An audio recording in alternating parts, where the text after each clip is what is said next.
दुकानदार ने क्या कहा, जिनके बच्चे नशा करते हैं उन माओं को देखना चाहिए। अरे जब माएं अपने बच्चों को देखेंगी तो आपको वोट क्यों दिया है? नशा बेचने वालों को तो आप देख लो, बच्चों को आपकी माएं देखेंगी, लेकिन नशा बेचने वालों के साथ ताता थैया कर रहे हैं। बच्चियों को बेपर्दा किया गया ना। आपके ये दोनों एमएलए नवाब मलिक साहब भी और अबू हाशिम आजमी साहब भी इसी असेंबली के थे, बगल की असेंबली के थे, वहां बच्चियां जाती पढ़ने के लिए, दोनों की जबानें नहीं खुली। क्यों? अली जनाब अकबरुद्दीन अवैसी साहब वो रौनों के स्टेज पर जलवा अफरोज अमाए दीन जलसा, वो गवंडी बुजुर्गों बच्चों, वो पर्दा नशी माँ बहनों, ख्वातीन और खुसूसी तौर पर मेरे गवंडी के जिंदा दिल नौजवान, अस्सलाम वालेकुम, जय भीम जय मीम। मैं आपका अपना अतीक खान, आपका अपना अतीक सर, इस मानखुर शिवाजी नगर असेंबली में रहने वाला, जो आज आपके बीच में इस स्टेज पर, जो स्टेज पर खड़ा होकर आपके बीच में भाषण दे रहा है।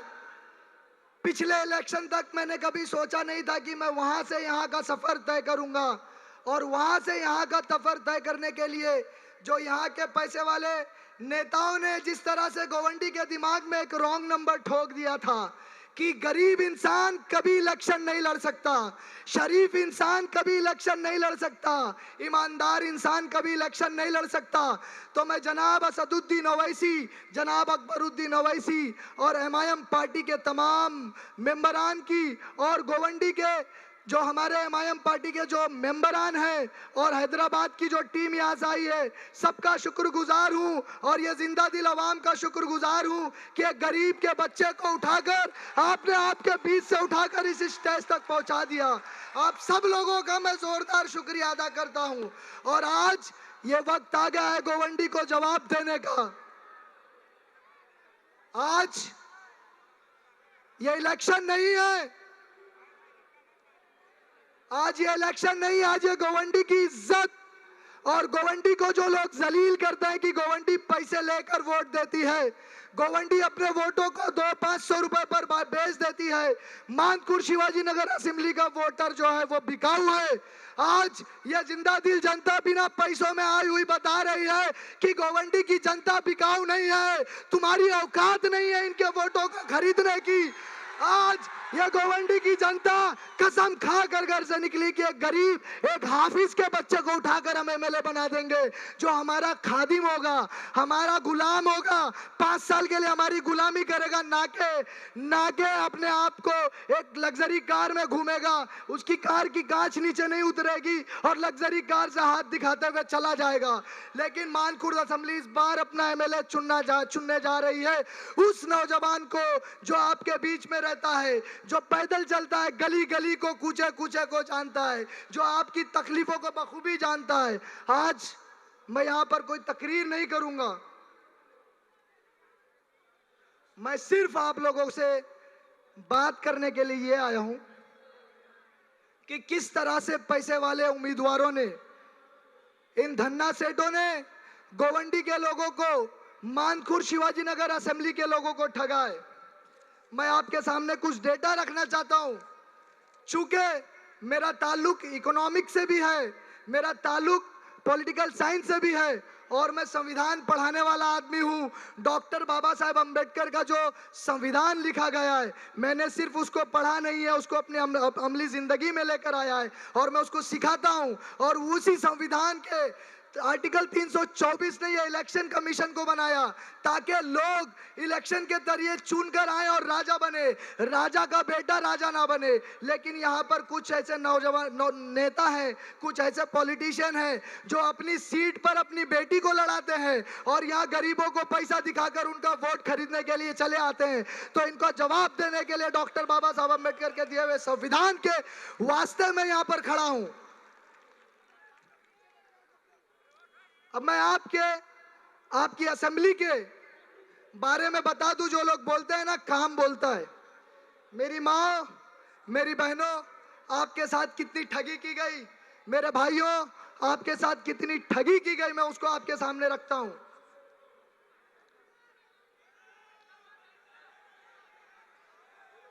आप लोग थोड़ा थोड़ा बैठ जाएं, थोड़ा थोड़ा बैठ जाएं, उन लोगों को नजर नहीं आ रहा है। प्रोग्राम में ताखिर ना करें।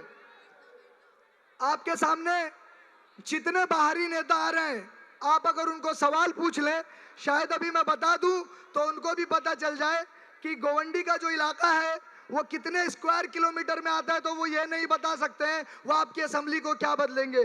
32.5 स्क्वायर किलोमीटर का आपका इलाका है, जिसके अंदर 11% पूरी मुंबई के स्लम के लोग रहते हैं। 11% का इलाका है, और इस इलाके में अगर आप इलेक्शन कमीशन के हिसाब से देखेंगे तो 3-3.5 लाख वोटर्स हैं। अगर मुंबई पुलिस के रिकॉर्ड में देखेंगे तो 7.5 लाख की आबादी है, लेकिन यहाँ पर आबादी 12 लाख से भी ऊपर जा चुकी है।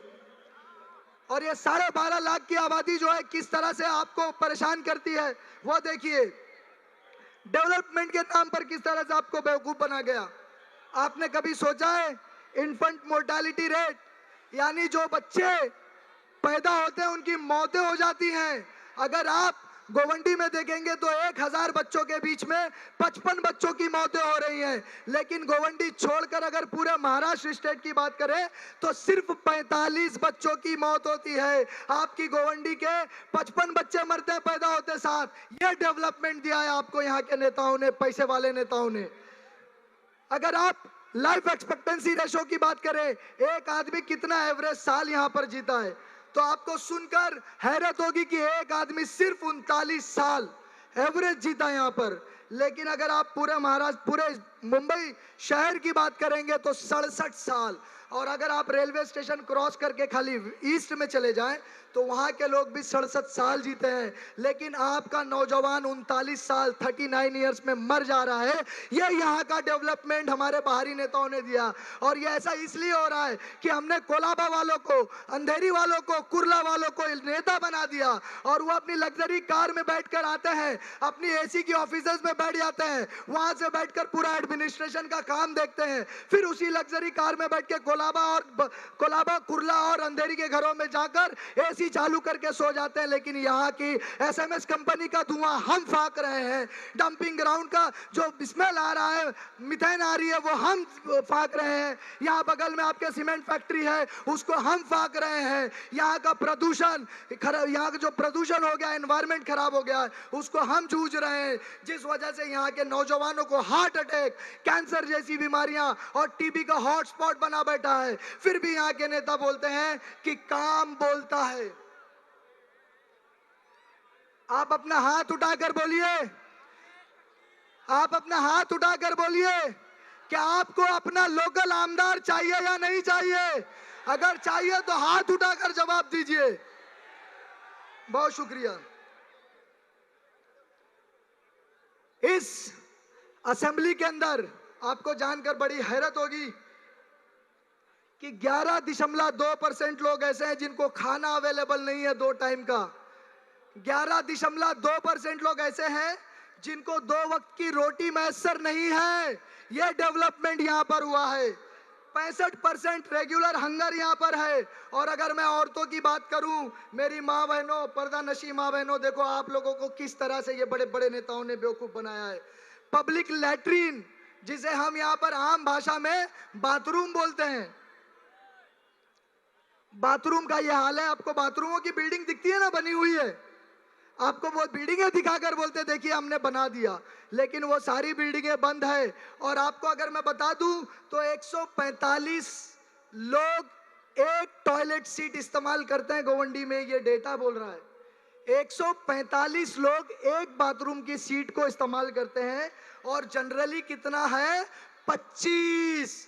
आपके गोवंडी को छोड़कर बाहर के लोग एक टॉयलेट सीट को 25 लोग इस्तेमाल करते हैं। लेकिन एक दिन में एक पब्लिक टॉयलेट को, एक सीट को 145 लोग इस्तेमाल कर रहे हैं। यह डेवलपमेंट प्लान आपके एमएलए ने आपको दिया था। आज वही डेवलपमेंट प्लान को बदलकर आप मुझे लेकर आएंगे तो मैं जितनी बाथरूम बंद है सारे बाथरूमों को खुलवा दूंगा। सारे बाथरूमों के ऊपर जो गुटखा के नशे बेचने के सामान कहे जा रहे हैं उनको डबल फ्लोर पर बनवा कर उसको चालू करवा कर दिया जाएगा। और मेरी माँ बहनों को जो परेशानी है मेरे बहुत सारे भाइयों को भी ये परेशानी है। आज मैं मुद्दे पर बात करने आया हूं। बहुत सारे लोगों के यहाँ पर बाथरूम बने, उसको बेच दिया गया। एक पार्टी विशेष ने जिसने 15 साल राज किए, वो अपने दलालों को बेच दिए। और उन दलालों ने क्या किया, रात को 12 बजते ही उस बाथरूम के अंदर जो पब्लिक टॉयलेट है उसमें ताला लगा देते हैं और सुबह 5 बजे तक वो बंद रहता है। बंद रहता है या नहीं, हाथ उठाकर आप बोलिए।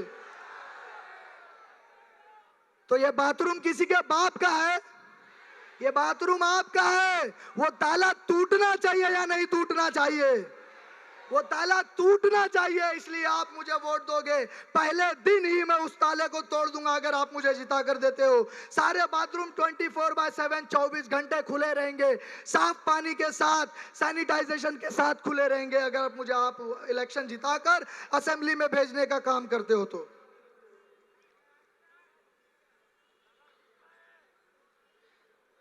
अगर मैं अस्पताल की बात करूं, एक बिल्डिंग हमारे यहाँ 7 माले की बिल्डिंग बनी जिसका कॉन्ट्रैक्ट 11 करोड़ में पास हुआ था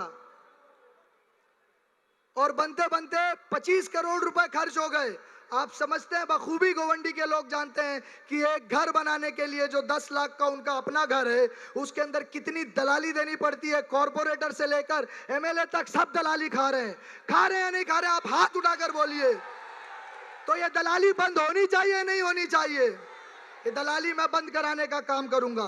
ये 7 माले का जो हॉस्पिटल बना, इस हॉस्पिटल को 25 करोड़ रुपए में बनाया गया। और आपको बता दूं, उसका उद्घाटन हर इलेक्शन में हुआ, कॉर्पोरेशन में भी हुआ, विधानसभा में भी हुआ और लोकसभा में भी हुआ। लेकिन पिछले हफ्ते जब मैं उस हॉस्पिटल के अंदर जाकर मैंने बात किया, आपने बड़े बड़े नेताओं को देखा, वहां नारियल फोड़ते हैं, वहां बोलते हैं मैंने ये ला दिया वो ला दिया। आज तक उस हॉस्पिटल का एस्टैब्लिशमेंट लेटर तक नहीं आया। मैं आपको बता दूं एस्टैब्लिशमेंट लेटर क्या होता है। एस्टैब्लिशमेंट लेटर वो होता है, जैसे हॉस्पिटल बना, उसके अंदर कितने डॉक्टर अपॉइंट होंगे, कितनी नर्सेज अपॉइंट होंगी, मेडिकल स्टाफ कौन होगा, नॉन मेडिकल स्टाफ कौन होगा, वार्ड बॉय कौन होगा, ये सारी चीजें तय की जाती है। उनकी पगार सैलरी कहाँ से डिस्पोज होगी, ये सारी चीजें तय की जाती है। फिर उस एस्टैब्लिशमेंट लेटर के बेसिस पर अस्पताल को खोला जाता है। लेकिन हमारे नाम निहाद मुस्लिम सेक्युलर लीडर मुसलमानों का वोट लेने के लिए इलेक्शन के पहले उसकी ओपनिंग करवाते हैं और पूरे 5 साल तक कोई फैसिलिटी नहीं मिलती है। फिर ओपनिंग करवाते हैं, फिर कोई फैसिलिटी नहीं देते हैं। और यहाँ अगर एक बच्ची को अगर प्रेगनेंसी का मसला है तो उसको घाट को पर जाना पड़ता है, उसको चेंबूर जाना पड़ता है, साइन हॉस्पिटल में जाकर बेपर्दा होना पड़ता है। क्या हमारी माँ बहनों को इस हॉस्पिटल की जरूरत नहीं है? क्या एस्टैब्लिशमेंट लेटर की जरूरत नहीं है? ये एक दिन का काम है। एक दिन आप लिख लीजिए, आप मुझे जिस दिन असेंबली भेजेंगे, एक दिन के अंदर एस्टैब्लिशमेंट लेटर लाकर गोवंडी की झोली में डाल देने का काम करने वाला हूं मैं, इंशाल्लाह। अगर औरतों की पढ़ाई की बात करूं, मैं बच्चियों की पढ़ाई की बात करूं, तो 31% औरतें यहां पर 15 से 49 15 साल से 49 साल की औरतें जो है इलिटरेट हैं, उन्हें पढ़ाई करने का मौका नहीं मिला। और अगर पूरे मुंबई सिटी की बात करूं तो 90% लोग जो है लिटरेट हैं मुंबई सिटी के अंदर। मैं औरतों की बात कर रहा हूं।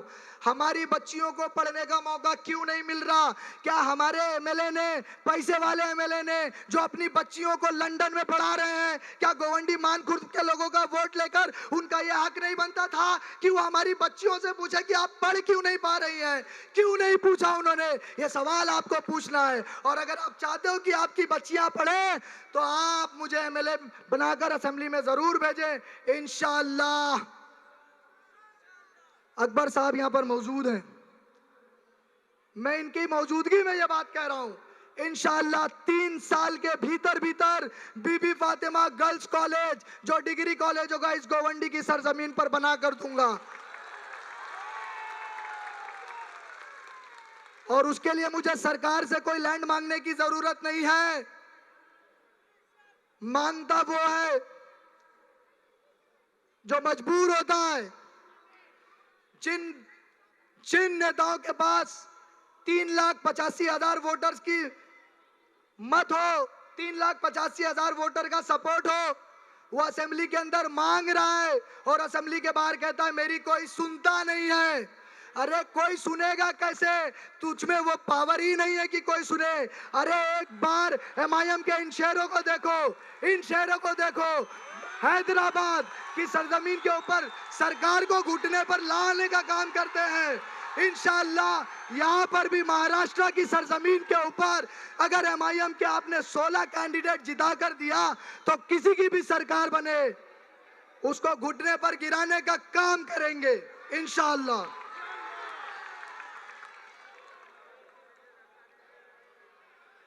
औरतों के साथ हैरेसमेंट का केस आ रहा है, बच्चियों के साथ हैरेसमेंट छेड़खानी के बहुत सारे केसेस आते हैं जो पुलिस स्टेशन तक पहुंचते हैं और आधे केस रजिस्टर्ड होते हैं और आधे नेता जो है वो सेटल कर देते हैं। होता है ना मेरी माँ बहनों ऐसा। हाँ, तो नारी अदालत मानकुर शिवाजी नगर असेंबली में नारी अदालत क्यों नहीं है? नारी अदालत होना चाहिए, और अगर है तो मेरी माँ बहनों को किसने बताया क्यों नहीं कि ये नारी अदालत का एड्रेस है? आपको अगर छेड़खानी या हरासमेंट का कोई प्रोग्राम होता है, हरासमेंट की कोई अगर शिकायत होती है तो आप नारी अदालत में जाएं और नारी शक्ति के साथ इस हरासमेंट के केस को हैंडल करें।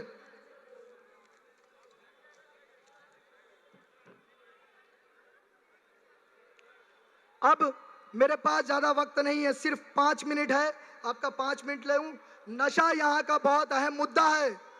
नशे के ऊपर हमारे ताकतवर आमदार ने क्या कहा? जिनके बच्चे नशा करते हैं उन माओं को देखना चाहिए।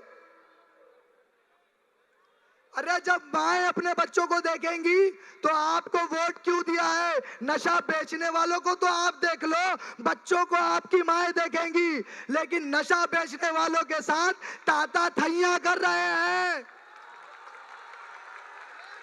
ये जो 500,000 रुपए की नोटें बांटी जा रही हैं वोटों को खरीदने के लिए, ये नोटें नशा बेचने वालों के जेबों से आई है। अगर आप 500,000 रुपए लेकर उनको वोट देते हैं तो गोवंडी मानकुर शिवाजी नगर असेंबली के अंदर 5,000 से ज्यादा बच्चों की मौतें नशा करने की वजह से हुई। इन मौतों के जिम्मेदार आप होंगे और रोजे महशर के दिन आपका गला पकड़ लिया जाएगा। तो आप चाहते हैं कि नौजवान बच्चों की मौत की वजह आप बने, तो आपको इन्हें वोट नहीं करना है। रोड एक्सीडेंट अगर आप देखेंगे, रमलर नहीं है यहाँ पर, छोटा सा काम, रमलर नहीं है। अगर आपने आचार्य कॉलेज का मसला सुना ना, बच्चियों का नकाब खींचा गया ना, बच्चियों को बेपर्दा किया गया ना। आपके ये दोनों एमएलए नवाब मलिक साहब भी और अबू हाशिम आजमी साहब भी इसी असेंबली के थे, बगल की असेंबली के थे, वहां बच्चियां जाती पढ़ने के लिए, दोनों की जबानें नहीं खुली। क्यों?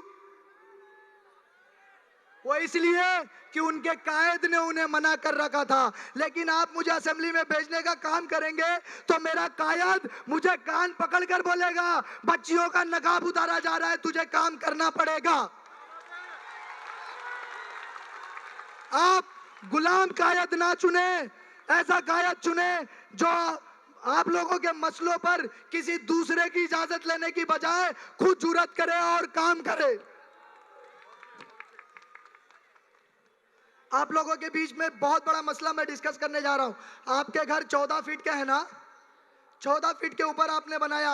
1885 का कानून है कि 14 फीट के ऊपर नहीं बनाया जा सकता। इस कानून को बदलने का काम असेंबली से होना चाहिए था, लेकिन असेंबली में जाने के बाद हमारे जो अब नहीं रहने वाले एमएलए, उन्होंने क्या कहा कि इस सारी घरों को तोड़ दिया जाए और तोड़ने का खर्चा भी इस गरीब आवाम से लिया जाए। बल्कि उन्हें यह करना चाहिए था कि असेंबली के अंदर कानून बदलने के लिए, कानून को अमेंड करने के लिए, तरमीम करने के लिए एक बिल प्रेजेंट करना चाहिए था, एक पॉलिसी प्रेजेंट करनी चाहिए थी कि 1885 के कानून को 2025 में कैसे चला सकते हो। आबादी यहाँ पर 10 गुने से ज्यादा बढ़ चुकी है, तो घरें ऊपर तक बनेगी तो 14 फीट का कानून बदलकर कम से कम 40, 42, 45 फीट होना चाहिए। लेकिन ये काम करने की बजाय वो आपके घरों को तोड़वाने का काम कर रहे हैं। तो क्या आप इस बार ऐसे एमएलए को वोट करेंगे? क्या आप मजलिस को वोट करेंगे जो आपके लिए 14 फीट के ऊपर का कानून बनाने जा रही है? और सबसे आखिर में मैं आपसे ये कहूंगा कि हमारे आका नामदार मोहम्मद सल्लल्लाहु ताला अलैहि वसल्लम, जब इनकी शान में गुस्ताखी हुई तो ये बड़े बड़े मुस्लिम लीडर जो अपने आप को मुस्लिम लीडर कहते हैं, जब इम्तियाज जलील साहब औरंगाबाद से दहाड़ते हुए बंबई की तरफ कूच किए तो यहाँ गोवंडी मानकुर शिवाजी नगर असेंबली के कम से कम 10,000 बच्चे वहां पर पहुंचे। क्या किसी एक बच्चे को आपके लीडर ने पानी पिलाया? जो नामूज़े रिसालत के नाम पर पानी नहीं पिलाना जानता, नामूज़े रिसालत के पैरोकार उनको वोट दे सकते हैं? इस बार वोट सिर्फ और सिर्फ एमआईएम को करें, मजलिस को करें। और आखिर में मैं अपनी बात यहाँ पर खत्म करते हुए सिर्फ आपसे एक रिक्वेस्ट करूंगा कि आज आपके बीच में एक गरीब का बच्चा, एक हाफिज का बच्चा, एक एजुकेशनिस्ट जो यहाँ के गरीब बच्चों को यूपीएससी एमपीएससी फ्री में पढ़ाता है, जो यहाँ के बच्चों को इल्म देता है, जिसके पास करोड़ों नहीं है, यहीं के 14 फीट घरों में रहता है, यहीं का पीला पानी पीता है, क्या आप इस गरीब के बच्चे की इज्जत रखेंगे? क्या आप जवाब देंगे कि गोवंडी गरीब को भी इलेक्शन जिताना जानती है? ये आपकी गैरत का सवाल है, वरना मैं हार गया तो लोग कहेंगे कि नवाब मलिक के 20 करोड़, अबू हाशिम आजमी के 50 करोड़ के आगे ये टिक नहीं पाया। अगर मैं हार गया तो आप हार गए, अगर मैं हार गया अगर मैं हार गया तो आने वाले 5 सालों तक पूरी मुंबई की जनता, पूरे महाराष्ट्र की जनता, पूरे हिंदुस्तान की जनता कहेगी कि मानकुर शिवाजी नगर असेंबली में ईमानदार इंसान हार गया और पैसा जीत गया। तो आपको ये फैसला करना होगा, किसी ईमानदार इंसान को असेंबली भेजना है या पैसे वालों को भेजना है। किसी ईमानदार इंसान को जो आपका गुलाम बनने के लिए तैयार है उसको असेंबली भेजना है, या किसी पैसे वाले को असेंबली भेजना है जो आपका मालिक बनकर, आपका हाकिम बनकर आपके ऊपर हुक्म चलाए, आपको डराए धमकाए और आपके साथ गुंडागर्दी करे। आप बताइए किसे वोट करना चाहते हैं, पैसे वाले को या गरीब इंसान को? अगर आप गरीब इंसान को वोट करना चाहते हैं तो अपने दोनों हाथों को ऊंचा करके कहें कि मैं वोट करूंगा इंशाल्लाह। तो आने वाली 20 तारीख को पतंग के निशान पर 6 नंबर का बटन दबाकर आप गोवंडी को जिता दें, गोवंडी के हर नौजवान, हर माँ, हर बहन को जिता दें। मैं आपके बीच से रुखसत लेता हूँ। अस्सलामु अलैकुम वरहमतुल्लाहि वबरकातुहू। जय भीम, जय भीम। डॉक्टर बाबा साहेब अम्बेडकरांचा